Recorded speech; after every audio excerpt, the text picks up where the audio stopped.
I appreciate the opportunity to speak to this group. It's an exciting group. It's an exciting industry that we all are a part of. I also thank my fellow speakers, the opportunity to hear their story and their priorities. And it's an opportunity also for me to share with you some of the perspectives that we see at Intergraph across the market. You'll see some common themes from Mr. Thakur that he brought up, and really, if you look at what I'm going to discuss, talk about some macro trends at the global level that are important. I think also what you'll see is solutions, and as I look at the global business that I'm responsible for and the products that my development teams build on a daily basis, it really wanted to give you a flavor of some of the things that our clients are doing on a global basis. And I want to put a perspective to it that's a business perspective. And we heard a little bit earlier about e-government, G-government, combinations of funding from government as well as private organizations. Really what I want to share is some return on investment. Is that as we do this and invest in GIS and the geospatial economy, what type of return do we get for that? And that's an important thing. We want better service to the citizens that governments serve. For the utilities we serve, they're looking at it from a cost basis. I spend so much money, I save money, which means I make money. So those are some things that I want to share as I talk a little bit this morning. And I apologize for putting a new computer here. My presentation didn't work very well this morning, so we wanted to use our own computer. Last year, Ulla Roland, the CEO of Hexagon, of which we're a part, Intergraph, spoke about linking together the real and digital worlds and the importance of being able to measure things, see things on a physical basis, translate those into the digital world, and ultimately make it so that that can be of value. And I think that a lot of the work we do, ultimately we should keep a keen insight onto the value it's providing, whatever the workflows might be, whatever the solution we're talking about. The geospatial solution flow really comes about seeing something, information. That information could be imagery, it could be a map, two-dimensional, it could be some analysis some statistics that came out from other areas. How do you blend that together so it's understandable? And we work in a very complex world with complex technologies, but our job as geospatial professionals is to simplify it so it can be understood, it can be communicated about, and ultimately some action can be taken. And the faster we can do that, the more efficiently we can do that, the more value we'll bring to the marketplace, to governments, and to the world that we serve. This is a very exciting area, the geospatial arena. And if you think there's some things here that I want to share, the U.S. Labor Department of Labor, says of the 14 business sectors that they monitor, the geospatial arena is going to create some of the most opportunities for students and employees in the future. And that's an important dynamic as more people come into this industry and also become not just users but a part of it. In Australia, GDP, they're tracking, as they make geospatial investments, what's the impact on GDP across the country? And it's substantial. And it really, when we think about the geospatial economy, we need to think about how it impacts countries, businesses, and others at the macro level, very significant numbers from their perspective. This is a statistic that I really like because we do a lot of work across the world, but we're doing many things in the UK and that area, is that ultimately one pound of investment generates 2.5 pounds of return, 250%. So for every, if you dollar, real if you're in Brazil, whatever currency, as you put something in, there'll be a return that's greater, an ROI. And that's very, very important as we talk to our clients or prospects and really share with them the value that will be generated by the solutions we provide going forward. And as we think about that, it's the solution and the application that leverages GIS, that leverages the information, and that's really our focus. And as we build our geospatial products in our portfolio, we also spend a lot of time and energy of building applications on top of that to support utilities, public safety organizations, military, government, et cetera. And that's really, it's that application layer that becomes very important to leverage the power of the geospatial information that is there. This is actually an interesting example. The state of Oklahoma in the U.S. has many highways. Their economy is driven by oil and gas and by agriculture. Their challenge is their roads are deteriorating because they have oversized, overweight vehicles. Special permits need to be acquired by companies that are going to use those highways for overweight and oversized trucking. They have to pay a fee. So this is a revenue generator for government. The more permits, the more money the state makes. And in this particular case, they speeded up using geospatial foundation and then also with some application layers on top of that we built for them. They were able to do permitting 360% faster. So at the time, as that generated, they also could decrease staff.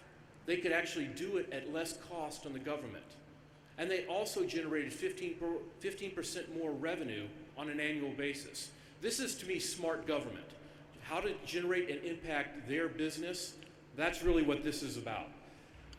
In Texas, moving to a commercial example, Oncor, which is the 6th largest utility in North America, is very focused on transmission and distribution of power. Using smart grid technology, they deployed 3.6 million meters, smart meters, that are reporting intelligently back into the network. They analyze their network using a DNA assessment. And then they tie that into their workforce management tools. The foundation for all of this is the map. It's the information, the grid, and how it ties together. The assets that are part of that. We heard a little bit in the previous presenters' comments about the assets that are out there. But it's also about understanding on the network when it's weak or there's a break.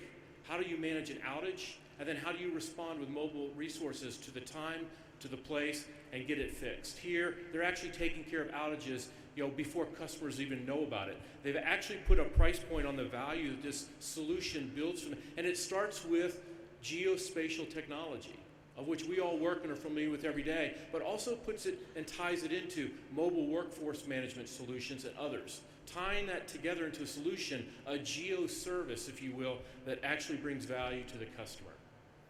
This is an agriculture example, and this one is close to home as we think about the global macro trends that we're all familiar with. The global population is growing, strong urbanization, growing cities. We have to feed the people, if you will, on a global basis. And in Australia, one of the challenges they have is the locusts will actually come in and devastate hectares and hectares of agricultural areas. And in this particular case, working with a field solution using GIS technology, but also understanding, tying it to some of the state biologists, creating a solution where they could find and determine where something was occurring or would occur as the locusts were about to mature and move into the grasshopper stage and eat the crops. They could actually do preventative activities. They needed to know that. It all started with understanding what the environment was about, understanding where this would occur, and being able to tie it to other workflows that were important, understanding the biology of the locust and understanding the timing, and bringing that together so they could prevent it and actually improve the crop as they went forward in the season. Kind of finally, this is one that gets into public safety. And this is very important because as someone, and I come from a public sector background, a military background, an operations background, saving lives, working, with ambulance services, public safety, military organizations. The faster you can respond is the more lives you'll save. And in Sao Paulo, one of the world's largest cities, the largest in Latin America, their ability to respond with their ambulance services and improve that efficiency saves time, saves money, and actually allows them to manage their resources more effectively, which gives them a cost savings. And here, just improving that 35 minutes to 10 minutes on response time on a city so complex with roads and as large as it is with 11 million citizens, this has a cost impact to how effectively they can manage the emergency situation, but also do it in a more timely manner, save more lives, and do it at less cost. Those are some examples where today, this is not the future, this is today, and it's important. But a lot of this was built on innovation, and innovation of how do you take the power of geospatial technology and apply it into government situations, utility situations, really the business of GIS, and create value. And we need to continue to innovate. You depend on that. And the teams that are working in my development organizations all around the world, actually one of our largest development sites is here in Hyderabad, they're building products where we can actually continue to expand and innovate. And those are the type of things why conferences like this are so important to us, is we can hear input and ideas from you as we develop our portfolio of products. Let's switch a little bit now to technology. And we had a few technology points that were brought, so this is not new, but the perspective that I bring a little bit, talking about convergence, mobility, and the cloud. And then really some examples built into that as well. And these are things today that we're having to deal with as we think about convergence. We end up with, lots of silos of information, whether that's photogrammetry, GIS. It could be silos of just, data storage, whatever it might be, not linked together, providing value maybe to one agency.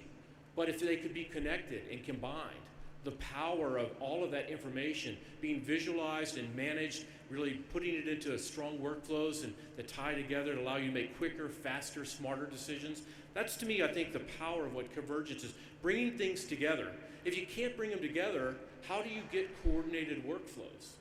And really, as I work with customers every day, whether they're in the emergency services world or public safety or governments or whatever, it's about how do we bring those silos together more effectively. And what we really need to do is also make it so that those silos, as they're tied together, are accessible.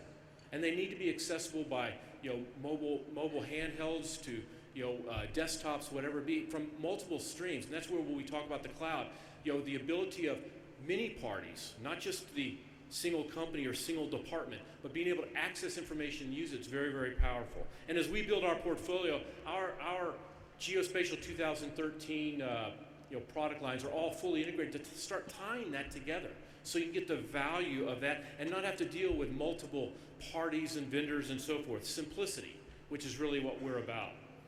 Unifying, modern, dynamic, these are just themes that really tie together as we build our products, is trying to make sure that they're integrated and united, modern text, feel, touch, simple to use, and they're dynamic and accessible. If we can make that and simplify those things, that's the power of where geospatial technology can come together. Here's a real world example today where really we're in right now what you're seeing is a county in northern Georgia has an agricultural landscape that's quickly turning into a mining landscape. There are a lot of natural resources. And so what they need to do is pull from multiple bases they had, imagery, and really start to do some change detection and analysis to understand, as we're shifting from an agricultural economy in this particular county to a mining economy, how do we handle the population? What about the environmental impact of mining? And what do we lose when we lose agriculture? These are the challenges and the questions that county and the cities in that county had to deal with. And really, this is tying together a workflow that allows them to pull multiple databases together and really try to look at that change detection, analyze it, start to look at some environmental impacts. These are the things that are tools that add value to people out in the marketplace. It's the geo-enabled services that really people are focused on.